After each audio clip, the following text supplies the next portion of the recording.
Hello everyone.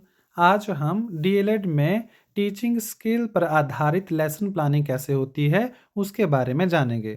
जैसे कि teaching skills में फर्स्ट है स्किल ऑफ रीइंफोर्समेंट, पुनर्बलन का सिद्धांत। अब जानते हैं इसके कंपोनेंट्स। फर्स्ट है पॉजिटिव वर्बल रीइंफोर्समेंट, अर्थात जब हम बच्चों को बोलकर रीइंफोर्समेंट देंगे, जैसे कि शाबाश, बहुत अच्छे, वेरी गुड, उसको पॉजिटिव वर्बल रीइंफोर्समेंट कहते हैं। सेकंड है पॉजिटिव नॉन वर्बल रीइंफोर्समेंट, अर्थात जब हम बोलकर नहीं बल्कि हाव भाव, जेस्चर से, हेड मूवमेंट से बच्चे को रीइंफोर्स करते हैं, वो पॉजिटिव नॉन वर्बल रीइंफोर्समेंट में आता है। देन है एक्स्ट्रा वर्बल क्यूज, इसमें बोलिए, ये शब्द यूज होते हैं। Then repeating and rephrasing people response, जब बच्चा रिस्पॉन्स करेगा उसके रिस्पॉन्स को रिपीट करना, रिफ्रेज करके बच्चों को बताना। और लास्ट है writing people response on black board, अर्थात जो बच्चे ने आंसर दिया उसको ब्लैक बोर्ड पे लिखना। तो ये 5 कंपोनेंट्स पे इस स्किल के लेसन प्लानिंग जो है वो होती है, और हमें यही 5 कंपोनेंट्स ध्यान में रखने पड़ते हैं ताकि बच्चा जो है इनमें मास्टरी जो है वो कर सके। अब आता है कि लेसन प्लानिंग कैसे होगी।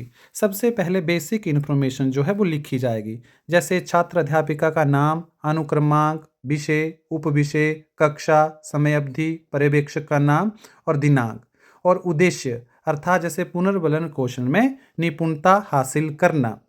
अब आता है कि हम लेसन प्लानिंग कैसे करें। तो पहले कॉलम बनेगा विषय वस्तु, छात्र अध्यापिका कार्यकलाप दूसरा कॉलम होगा, छात्रा कार्यकलाप तीसरा, श्यामपट्ट लेखन और प्रयुक्त घटक या घटक। सबसे पहले जो छात्र अध्यापिका है वो लेसन शुरू करेगी कि बच्चों आज हम रंगों के नाम के विषय में पढ़ेंगे, जो कि हिंदी का एक सब टॉपिक है। तो अध्यापिका जो है वो लेसन को इंट्रोड्यूस करेगी और पढ़ाना शुरू करेगी। देन नेक्स्ट है कि वो बच्चों से क्वेश्चन पूछेगी कि जैसे कि बच्चों आपको कौन कौन से रंग पसंद हैं। बच्चे ने रिस्पॉन्स दिया। जब अध्यापिका शाबाश बच्चों बोलेगी तो प्रयुक्त घटक में पॉजिटिव वर्बल रीइंफोर्समेंट जो है वो लिखा जाएगा। देन जैसे दूसरा क्वेश्चन वो पूछ रहे हैं कि सपना आप मुझे बताओ हमारे बालों का रंग कैसा है। जब बच्चे ने रिस्पॉन्स किया तो छात्र अध्यापिका स्वीकृति से सिर हिलाएगी, तो पॉजिटिव नॉन वर्बल जो है वो यूज होगा, और साथ में शाबाश शब्द यूज हुआ तो वहाँ पे पॉजिटिव वर्बल रीइंफोर्समेंट भी शामिल होगी। इस तरह से वो बच्चों से क्वेश्चनिंग करेगी, जो कि क्वेश्चन रंगों से संबंधित होंगे, जिसके आधार पर वो बच्चों को positive verbal non verbal reinforcement देगी।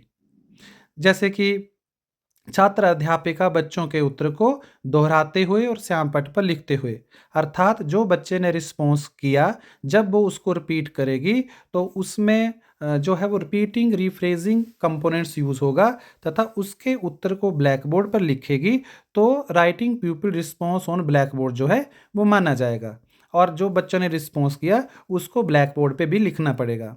अब हम बात करते हैं नेक्स्ट कंपोनेंट्स की। जैसे कि क्वेश्चन पूछा कि बच्चों आप बताइए आसमान का रंग कैसा है, और बच्चा भूल गया, तो टीचर जो है एक्स्ट्रा वर्बल क्यूज, जैसे कोशिश कीजिए, तो जब बच्चा रिस्पॉन्स करेगा तो वो एक्स्ट्रा वर्बल क्यूज कंपोनेंट जो है वो यूज होगा। और जब हम बात करेंगे कि शाबाश मुस्कान बैठ जाइए, तो वो कंपोनेंट जो है वो आपका वर्बल रीइंफोर्समेंट में आएगा।